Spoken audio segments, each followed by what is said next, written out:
Hello folks. Well, player housing has for sure felt like it's been in a bit of a lull, or if you weren't a housing fan in the first place, completely dead.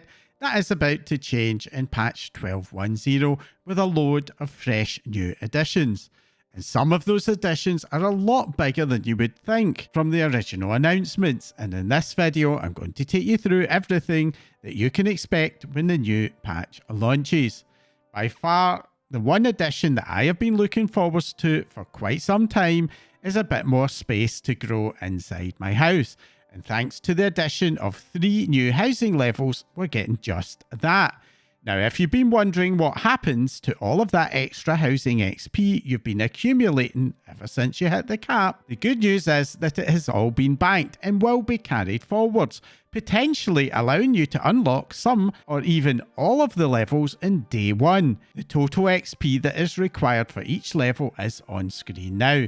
And if you currently have 22.2 thousand XP or more, you will get all those levels right at the start. As always, each housing level will offer you a little bit of a bump in both your interior decor and room placement budgets. Though if you're a gardening fan, sadly that's not changing at all. In addition to that extra capacity, at level 10 you will unlock the ability to get a random bonus decor item every week from the last architect NPC in the housing area, and he will also sell you extra items of any that you unlock.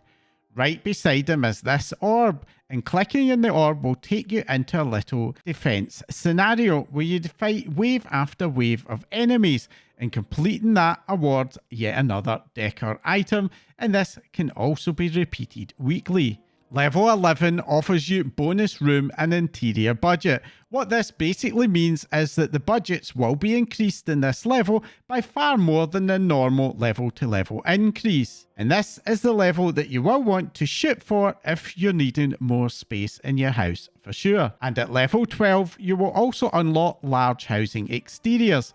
More than that in a second, and just in case you're wondering, after level 12 there is still a coming soon, so it's very unlikely that level 12 will be the end. Going back to those housing exteriors, and now we have large options for all 4 housing exterior types. On screen now is the large human exterior, and as you can see it is substantially bigger than the medium, adding a ton of new customization hooks.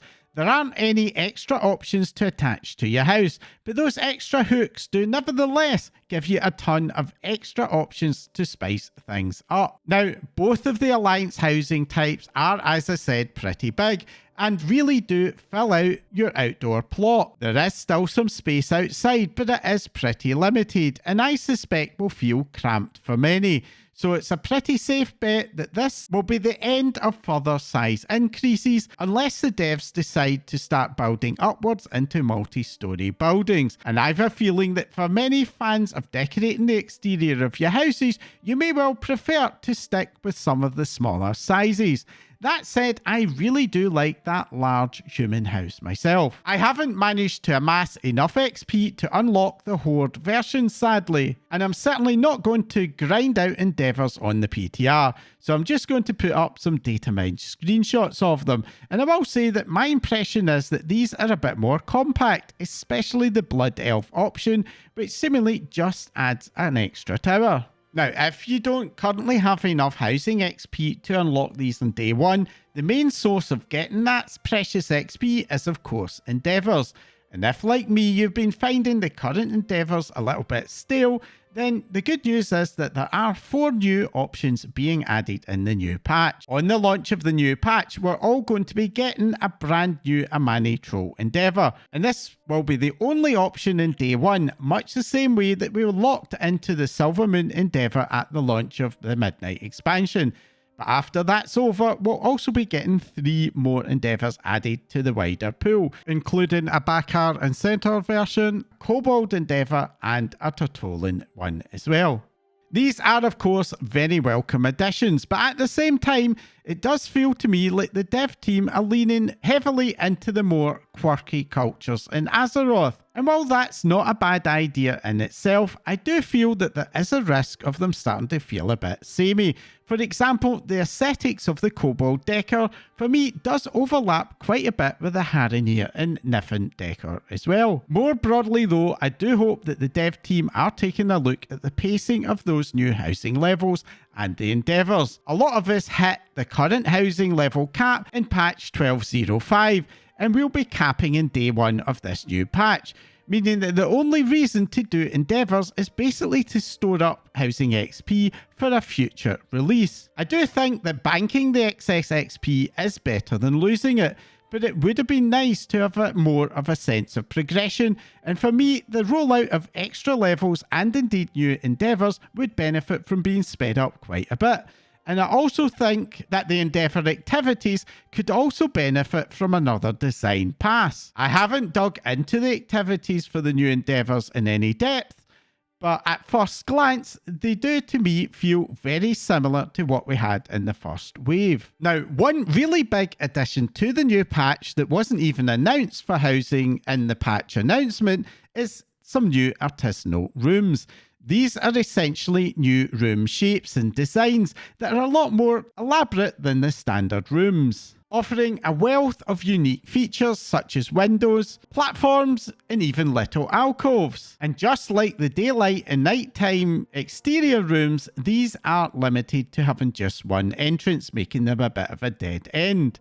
And at least in the PTR, they lack any customization options, but what we are getting does look really nice, and I do think that these are going to be super popular. These are purchased from the building contractor in the housing area. That's the person that you speak to when you upgrade your housing levels, and they will cost you community coupons. And as far as I can see, they don't have any unlock requirements, though that might just be because I was already level 9 when I jumped into the PTR. These do cost you 600 coupons in total to get them all. So if you have been recently overcapping your coupons, you will certainly have plenty to spend them on in the new patch. And as a little tip, if you are capping those coupons, I do recommend transferring at least some of them onto other characters in your warband so you don't lose them. Not being able to buy everything you want due to previous overcapping, I think would suck quite a bit. Next up, and I want to talk to the biggest feature of all, and that's blueprints. Blueprints are essentially a brand new tool that will allow you to save entire rooms or even the entirety of your house, its exterior or its interior in one go. Once you save these layouts, you'll be able to share them with other players in chat or online for people who would like to replicate your ideas. And you'll also be able to save them locally on your own account for you to recreate instantly. You'll get a total of 50 new save slots, along with 10 what Blizzard are calling auto-save slots, which are essentially little snapshots that are taken whenever you apply one of the new blueprints so that you can easily back out if it all goes wrong. There's also a brand new housing permission that will allow visitors to your house to create their own blueprints of your creation. Thankfully, that is off by default, so it is an intentional choice you'll make if you want to allow them. That ability to save your own blueprints will be super useful if you want to start moving rooms around your house. For example, if you wanted to add a hallway, you'll now be able to save a room, add the hallway, and then recreate the room. Up until now, something that was an incredible amount of pain if you had to destroy the room and start rebuilding from scratch. Now, there are some limitations to this new feature. For example, you do need to have all of the Décor items in order to fully recreate a room from a blueprint. If you don't, then you can still apply the blueprint, but any items you don't have will not be recreated in the room. We're also, as I already mentioned, going to be limited to 50 saved blueprints. And this has an important implication when it comes to sharing those blueprints. Now, if you delete one of those saved blueprints after sharing its code, that will effectively break the code. And this will mean that creative people wanting to share designs for other players are going to be very limited in the number that you can create. It also means that you'll need to be very quick to apply a shared code, and you will likely need to resave it if you want to preserve it for the future.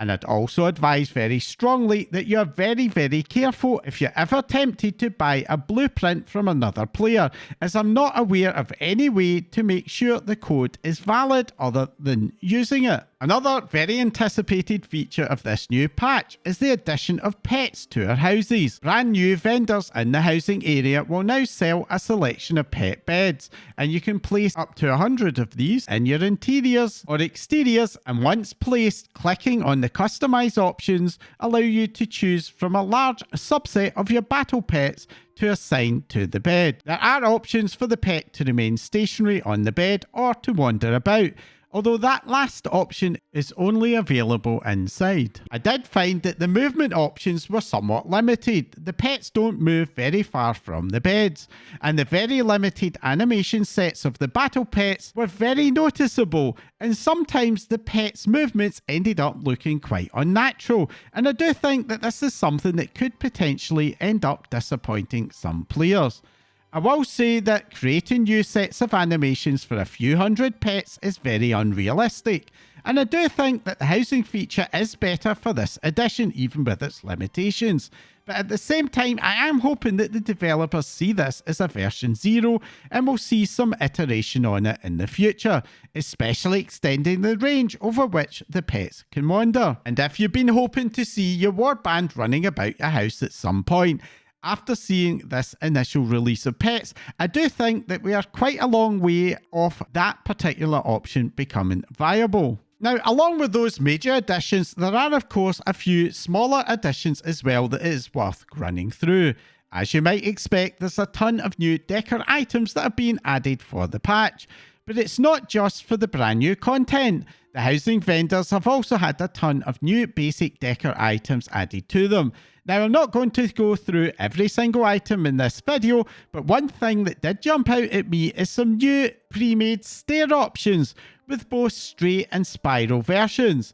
Creating good-looking custom staircases is already very possible, but it is fairly challenging to do, and I do think that these are going to open up that as an option to a lot more players, and I'm looking forward to being able to add a spiral staircase to my new house once we get the new patch. And on the subject of verticality in the houses, another small addition is basements, or at least kind of. The new patch is adding the ability to attach the entry door to any room in your house on any floor, and this will allow us to effectively simulate below ground floors by placing that doorway on an upper floor. Unfortunately, there is no way to add an extra floor below the current ground floor, so if you do want this option, it may require rebuilding your floor plan, which I know some people enjoy, but others not so much. But that said, this new blueprint feature will of course make this a bit easier to do. And finally, there's a very nice simplification to the dye system. Currently, every single dyeable colour has its own dye type, which means that you can potentially end up with 87 different dyes clogging up your inventory, which obviously can be quite painful. To try and rein this in, the dev team have now decided to simplify the system by consolidating those dyes down to just 9 main colours. This though does not mean that we're going to end up with fewer customization options, as each dye colour can be used to apply any of the currently available shades of that colour, along with a few new additions in the new patch. So for example, both Void Violet and Netherstorm Fuchsia will now just require a purple dye. If you currently have any dyes in your inventory, these are going to be removed with the new patch, and instead you'll receive suitable replacement dyes in the in-game mail so that you don't lose out. On top of this, the process of crafting new dyes is also being simplified, with alchemists and scribes now being able to create any dye they want directly from the dye station. Overall, if you're a heavy user of dyes or a crafter, this is going to make things a lot easier for you. And now bags are going to be a whole lot emptier as well. Let's just hope that the transition mails actually do turn up. I mean, that particular type of thing has never gone wrong in a new patch before, has it? And that's it for my housing preview. Overall, there are some really great additions here, and I'm looking forward to being able to play with them when they go live. But what about all of you? What are you most excited to dive into? Comments down below. If you found this video helpful, entertaining, or even just plain annoying, then let me know by hitting that like icon. And if you want to support my channel to grow and help me to make more of these videos along with other content, then hit that subscribe button right now before you forget. If you don't want to miss out whenever I release a new video, then as well as subscribing, you can follow me on social media for updates. My links in the description below as well. I've also started streaming on Twitch on Wednesdays, Saturdays and Sundays, and you can find a link to my channel below, and I hope you'll be able to join me on my journey of exploration through midnight. That's all for now. Thanks for watching.